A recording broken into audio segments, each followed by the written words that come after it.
अब हम लोग एक नया कॉन्सेप्ट सीखेंगे। इस कॉन्सेप्ट को कहा जाता है साइफन एक्शन।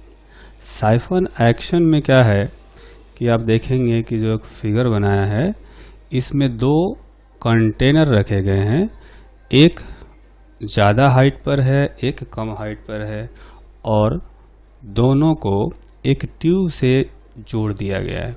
ठीक है, अगर ऐसा हो कि इस ट्यूब में पूरा लिक्विड भरा हुआ हो, है ना, ट्यूब में पूरा लिक्विड भरा हुआ हो, तो आप देखेंगे कि इस ट्यूब के अंदर ही ये दो हॉरिजॉन्टल पॉइंट्स हैं, एक है पॉइंट ए इस कॉर्नर पर, एक है पॉइंट बी इस दूसरे वाले कॉर्नर पर। ठीक, अगर लिक्विड पूरा भरा हो तो पॉइंट ए और पॉइंट बी का जो प्रेशर है वो इक्वल नहीं होगा जब ये लिक्विड पूरा भरा होगा ट्यूब में। तो जैसे हम इसको प्रूव करते हैं मैथमेटिकली, मान लेते हैं कि इधर लिक्विड का जो हाइट है, या यूँ कहें कि ट्यूब का जो लेंथ है इधर वो है h1, इसके अंदर जो लिक्विड है, लिक्विड के सरफेस से h1 हाइट पर ये पॉइंट A है, और इधर जो लिक्विड भरा है इससे h2 हाइट पर ये पॉइंट B है। यहाँ पर फिगर में आप देख सकते हैं कि h2 जो है वो h1 से बड़ा है। ठीक, तो दोनों ही कंटेनर में ये जो लिक्विड सरफेस है यहाँ पर एटमॉस्फेरिक प्रेशर होगा, यहाँ भी एटमॉस्फेरिक प्रेशर होगा। ठीक, अगर हम लोग यहाँ से शुरू करें तो देखेंगे कि यहाँ पर एटमॉस्फेरिक प्रेशर है, और पॉइंट ए पर प्रेशर निकालना हो तो ऊपर जाने पर प्रेशर घटता है, तो इसमें से माइनस करेंगे रो जी h1, तो ये आएगा पॉइंट ए का प्रेशर। उसी तरह से अगर हमें पॉइंट बी पर प्रेशर निकालना हो तो हम इसके लिए क्या करेंगे, जो राइट साइड में कंटेनर है वहाँ से शुरू करेंगे। तो राइट साइड में कंटेनर में जो लिक्विड का सरफेस है यहाँ का प्रेशर एटमॉस्फेरिक प्रेशर है, तो उस एटमॉस्फेरिक प्रेशर में जो है हम माइनस करेंगे प्रेशर रो जी h2, है ना, क्योंकि ऊपर जाने पर प्रेशर घटता है। तो PATM में से कुछ माइनस करेंगे तब जाकर के पॉइंट B का प्रेशर आएगा, और माइनस करना पड़ेगा रो जी h2, क्योंकि इसके लिक्विड के सरफेस से और B के बीच का जो हाइट है वो है h2, तो यहाँ से आ जाएगा प्रेशर एट B। अब आप देख सकते हैं कि h2 बड़ा है h1 से, यानी ये बड़ा है इस h1 से, जबकि PATM दोनों इक्वल हैं। तो इसका मतलब ये हुआ h2 बड़ा होगा तो PB छोटा हो जाएगा। Since h2 is greater than h1, that means PB is smaller than PA, है ना। h1 h2 इक्वल होते तो PA और PB इक्वल होते, लेकिन h1 h2 डिफरेंट है, इसलिए PA PB डिफरेंट है। ठीक, h2 बड़ा है तो ये गैप जो है ये कम हो जाएगा, यानी कि PB छोटा हो जाएगा। तो इस तरह से PB छोटा हो गया PA से। तो आप देखेंगे कि जो लिक्विड है वो हमेशा हाई प्रेशर से लो प्रेशर की तरफ फ्लो करता है। यहाँ का प्रेशर PA और यहाँ का प्रेशर PB, तो PA ग्रेटर देन PB आया है, इसलिए लिक्विड यहाँ पर फ्लो करेगा ऐसे। तो इसका मतलब ये हुआ कि इस कंटेनर में से लिक्विड इस तरह की तरफ फ्लो करने लगेगा, है ना, और फ्लो करते हुए ये जो दूसरा वाला कंटेनर है B के साइड में, राइट साइड में, उस कंटेनर में लिक्विड जाने लगेगा, और ये कंटिन्यूअसली जाता रहेगा, है ना। ऐसा आपने केस देखा होगा जब किरोसिन ऑयल या पेट्रोल बेचने वाले जो दुकानदार होते हैं वो क्या करते हैं कि एक कंटेनर में से किरोसिन ऑयल दूसरे में ट्रांसफ़र करना होता है, तो एक पतला सा पाइप डालते हैं और उस पाइप में मुंह से किरोसिन ऑयल पहले खींचते हैं, उसमें पाइप में किरोसिन ऑयल भरते हैं, फिर उसको नीचे वाले कंटेनर में डाल देते हैं, फिर किरोसिन ऑयल लगातार गिरता रहता है। ठीक है, तो ये जो कॉन्सेप्ट है इसको हम लोग कहते हैं साइफन एक्शन। जिस एक्शन के कारण से लिक्विड इसमें फ्लो कर रहा है उसको साइफन एक्शन कहा जाता है।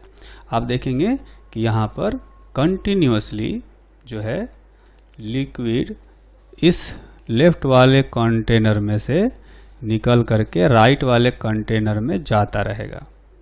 ठीक है, लेकिन इसके लिए प्री कंडीशन ये है कि पूरा ट्यूब में लिक्विड भरा होना चाहिए, और इसीलिए साइफन एक्शन को स्टार्ट करने के लिए पहले पाइप में लिक्विड भरना जरूरी होता है। इसीलिए दुकानदार लोग पाइप में मुंह से खींच करके किरोसिन ऑयल पहले भरते हैं। ठीक, तो ये जो एक्शन है कह सकते हैं, इसको हम लोग कहते हैं siphon action. So liquid starts moving from left container to right container. This phenomena or activity is called siphon action. ठीक है,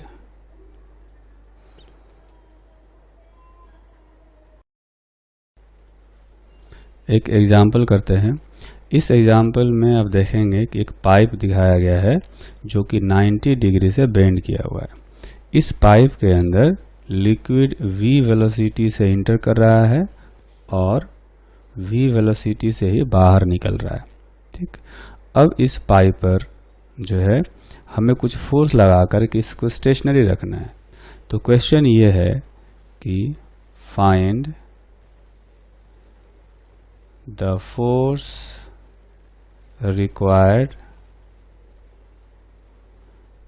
to keep the pipe stationary when it is placed on smooth horizontal surface. Smooth horizontal surface. तो आप देखेंगे कि ये जो velocity इधर की तरफ जा रहा है तो एक थ्रस्ट फोर्स लगेगा अपोजिट डायरेक्शन में। अगर लिक्विड का डेंसिटी रो मान लिया जाए और इसका क्रॉस सेक्शनल एरिया मान लिया जाए ए पाइप का, तो rho into A into we square इतना थ्रस्ट फोर्स लगेगा लेफ्टवर्ड डायरेक्शन में, और ये वेलोसिटी v से इंटर कर रहा है तो इस डायरेक्शन में एक थ्रस्ट फोर्स लगेगा रो ए इंटू वी स्क्वायर। इन दोनों का जो रिजल्टेंट आएगा इधर वो बिल्कुल बीच में आएगा, जो कि होना चाहिए √2 into rho A into we square.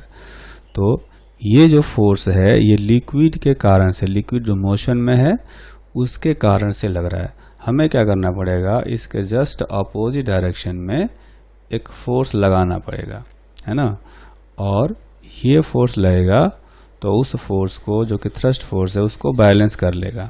ठीक है, फिर पाइप स्टेशनरी रहेगा।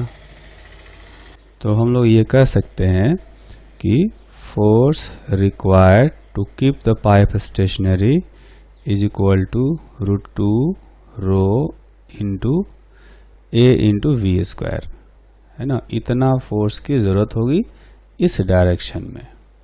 ठीक, अब हम लोग क्या करते हैं कि एक और एग्जांपल करते हैं। इस एग्जांपल में देखेंगे कि एक टैंक दिया गया है। टैंक का जो टोटल हाइट है वो h है और उसमें पूरा लिक्विड भरा हुआ है। ठीक है, इस टैंक के बेस के पास एक होल है और इस होल से लिक्विड जो है वो बाहर निकलता है। इसका जो क्रॉस सेक्शनल एरिया है टैंक का वो है ए, और होल का जो क्रॉस सेक्शनल एरिया है वो बहुत स्मॉल है। ठीक, हमें बताना है कि कितनी देर बाद ये टैंक जो है वो खाली हो जाएगा। ये जो होल है इसका जो स्मॉलर एरिया है उसको मान लेते हैं कि ए है। ठीक, तो किसी इंस्टेंट पर लिक्विड जो है निकल रहा है तो हाइट जो है घट रहा होगा। मान लेते हैं किसी इंस्टेंट पर h हाइट बचा हुआ है। ठीक है, शुरू में ध्यान रखेंगे, शुरू में कंप्लीटली भरा हुआ था, किसी इंस्टेंट पर ये h हाइट इसमें लिक्विड है। तो यहाँ से होल से जो लिक्विड निकलेगा उसकी वेलोसिटी हो जाएगी √2gh बाई टोरेसिलिस थ्योरम। ठीक, अब देख सकते हैं कि इसमें हमसे पूछा गया है कि find the time interval in which tank will evacuate, है ना, मतलब कि इसमें से सारा लिक्विड जो है और टैंक विल बी एम्प्टी। तो इसको हम लोग लिखेंगे tank will be empty, initially completely भरा हुआ था। तो फ्लो रेट जो है आप देखेंगे कि यहाँ पर क्रॉस सेक्शनल एरिया है कैपिटल ए और यहाँ पर क्रॉस सेक्शनल एरिया है ए। मान लेते हैं कि ये किसी रेट dh/dt से नीचे जा रहा है, तो a इंटू dh/dt ये यहाँ का फ्लो रेट हो गया। dh/dt एक तरह से वेलोसिटी हो गया जिस रेट से लिक्विड सरफेस नीचे जा रहा होगा, इंटू एरिया कर दिया, ये फ्लो रेट हो गया वहाँ का। और यहाँ का फ्लो रेट आएगा a इंटू √2gh। यहाँ पर एक माइनस साइन लगाना चाहिए इसलिए क्योंकि हाइट जो है वो डिक्रीज हो रहा है, तो dh/dt निगेटिव में आएगा, है ना। तो यहाँ से हम लोग ये कर सकते हैं dh/√h is equal to a√2g by capital A into dt। यहाँ एक माइनस साइन लगा सकते हैं। फिर हम लोग क्या करेंगे कि इसको इंटीग्रेट करेंगे। तो दोनों साइड अगर इंटीग्रेट किया जाए इस तरह से, है ना, तो जब टाइम 0 था तो हाइट था कैपिटल H, जब टाइम t हो गया तो इसको हमें करना है 0, है ना। तो इसका इंटीग्रेशन करेंगे तो उसके लिए हमें करना पड़ेगा -1/2। √h का मतलब h⁻⁻1/2। तो इसमें अगर हम लोग ऐसे लिख सकते हैं, √h ऊपर जाएगा तो h⁻⁻1/2 dh हो जाएगा, h 0 minus √2g into a by capital A, इधर का इंटीग्रेशन हो जाएगा t। इसका इंटीग्रेशन करेंगे तो आएगा, इसका इंटीग्रेशन हो जाएगा कुछ इस तरह से, h power -1/2 plus 1 -1/2 plus 1, limit रखेंगे h से 0 और ये हो गया -√2g into a by a into t। ठीक, तो ये आएगा +1/2 यानी कि 2 और h पावर 1/2 ये हो जाएगा।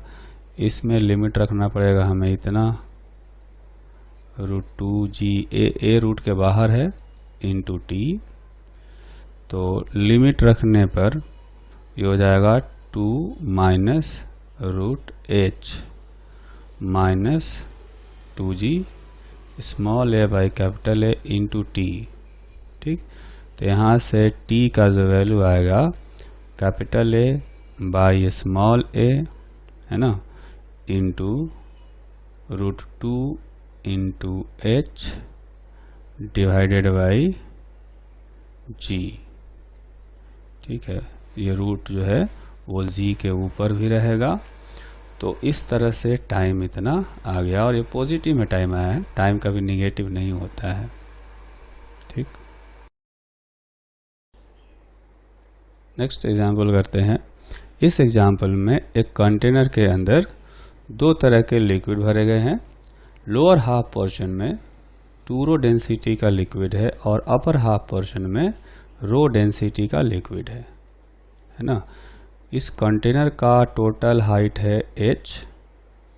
तो जो दोनों लिक्विड हैं वो h/2 और h/2 ऊपर वाला H/2 में रो डेंसिटी का लिक्विड है और नीचे H/2 वाले में पार्ट में 2 रो डेंसिटी का लिक्विड है। अब हम लोग क्या करते हैं, इस कंटेनर के बेस के पास एक छोटा सा होल बनाते हैं।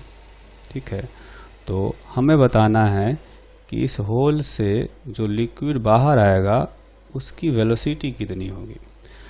तो इसके लिए हम लोग क्या करेंगे, बर्नौलीज थ्योरम अप्लाई करेंगे, है ना। बर्नौलीज थ्योरम अप्लाई करना है।